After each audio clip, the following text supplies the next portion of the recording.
On a very abstract level, your decisions in games can be seen as answering questions. Do I attack or do I defend? Where do I go? Which build should I choose? Some of these questions are going to be big questions, such as what can I do, in the sense of what game actions are available to me, or how do I win, in the sense of what's the definition of winning and not just what's the best path towards victory. They are big both because they generate smaller questions. How do I win is a question that generates the questions of how you can do so reliably, quickly, spectacularly, etc. And they will also guide your decision making throughout most of the game. Either directly, you have to keep them in mind throughout most of the game, or through that effect of generating smaller questions. And of course, you've also got the small questions. How do I survive this turn? Which upgrade will give me more damage? How do I make NPC X give me the MacGuffin? Most games will only have you answer a couple of big questions. Some of them may even be answered for you. For example, most games will give you a list of available game actions at the start, with the challenge being the internalization of that info and seeing or judging how it impacts the smaller question that it gives birth to. Then, the majority of gameplay will be a multitude of small questions. That makes sense. The definition of victory is unlikely to change fundamentally playthrough to playthrough, but the series of steps leading to it, each of them a small question on its own, will. You will find yourself answering the ones that do change more often than the ones that don't. Another important point to consider is that questions may be bigger or smaller in context. The question, where do I go, may be a small problem-solving question in a puzzle platformer, but a fundamental question in a game like Elden Ring.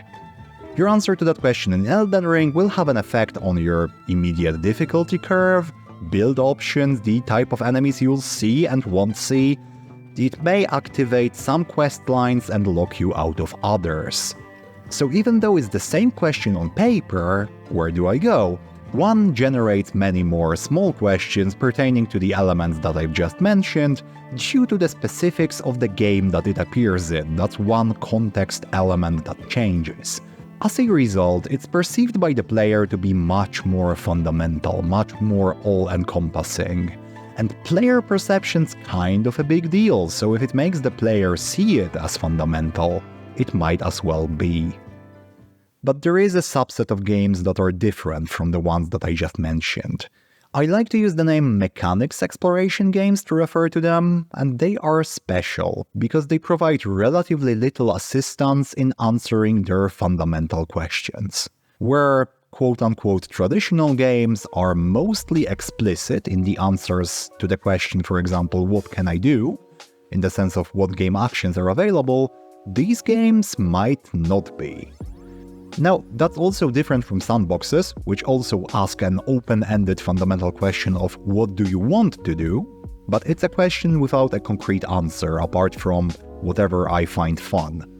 But here, there are concrete answers to these fundamental questions. They do exist.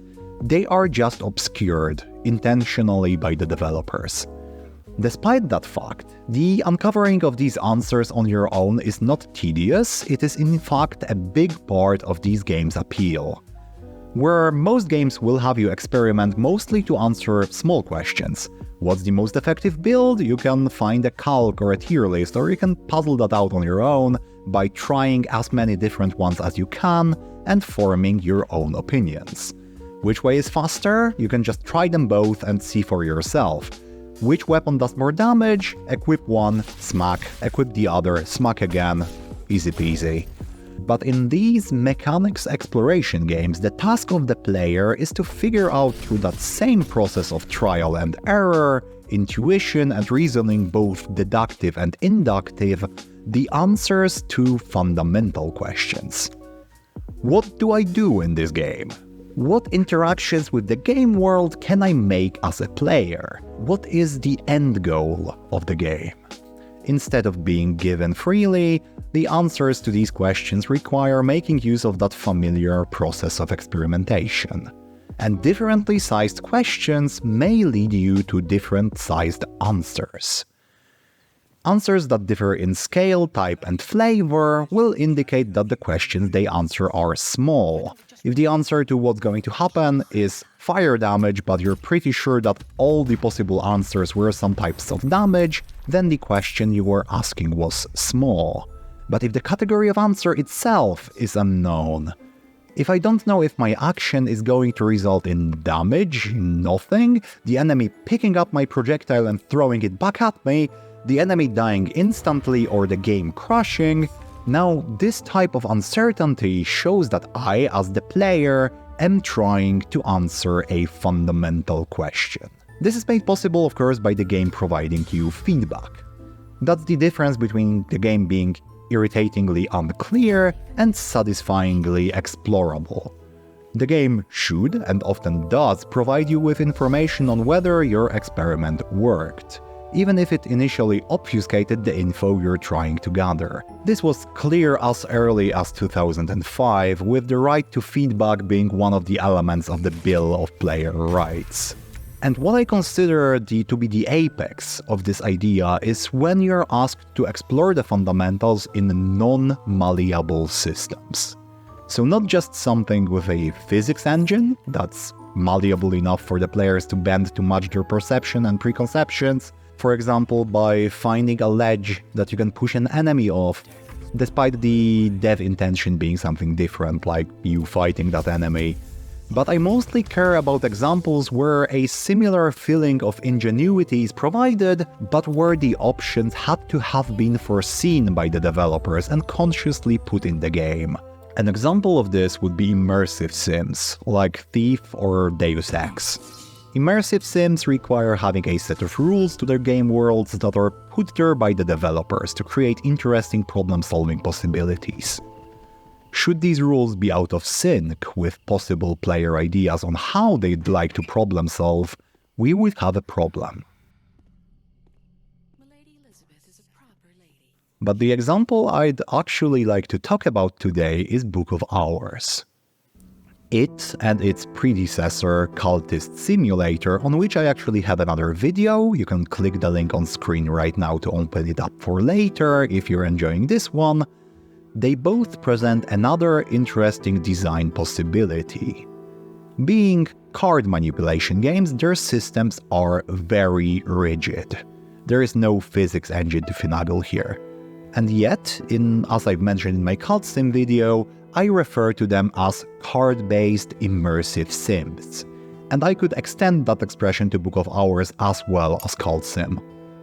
The games themselves are actually kind of tedious. There's lots of moving cards around, there's lots of reading static text, and your mileage may vary on how enjoyable that minute-to-minute small question answering loop that the game poses is, but the games do allow for a considerable amount of joy to be extracted from figuring out the answers to the question of how do you even play this game.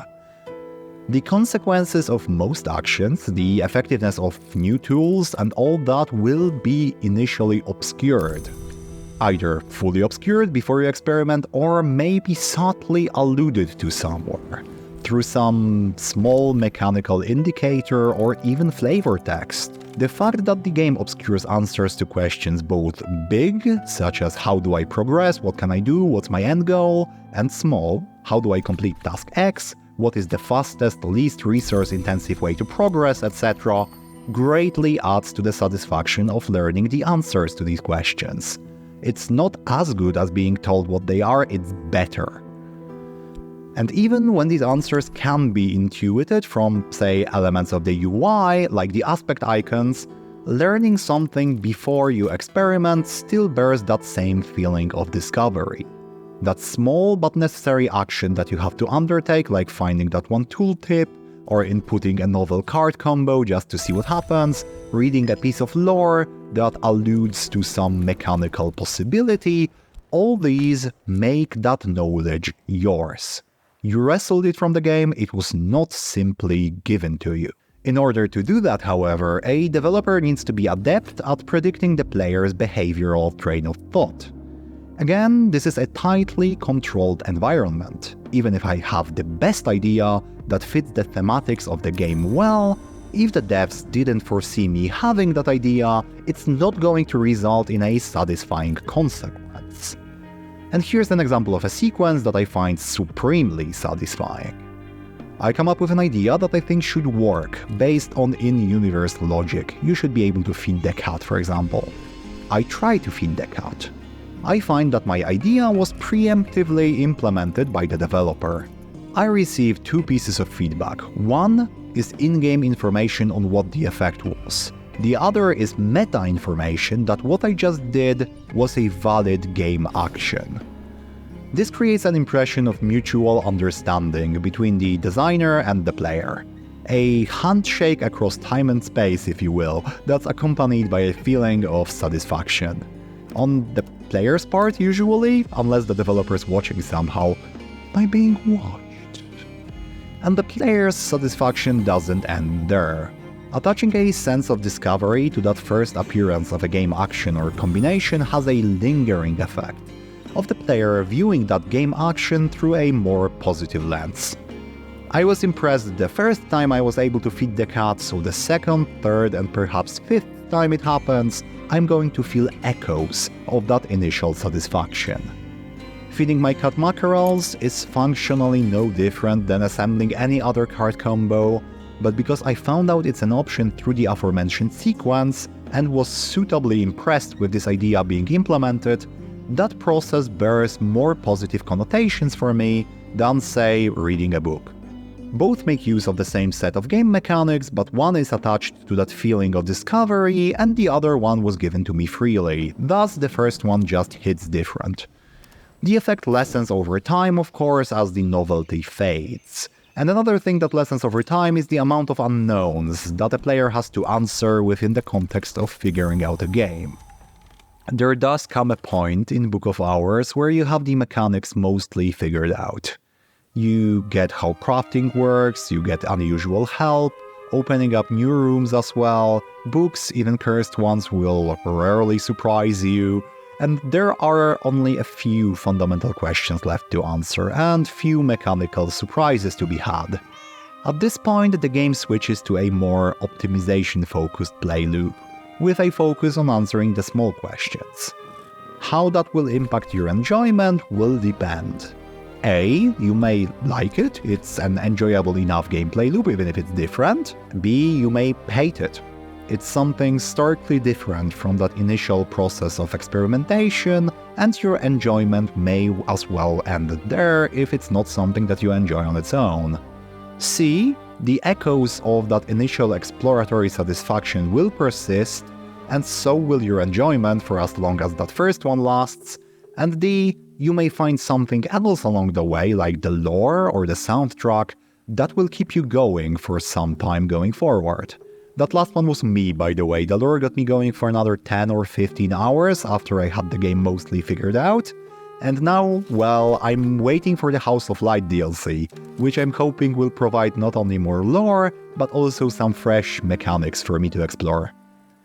Thanks a lot for joining me for this video. I'm Simon from Games Deconstructed, and as always, it was nice to see you on the channel. If you would like to see more of my videos, you can click the link on screen right now and maybe give me a sub. That's always appreciated.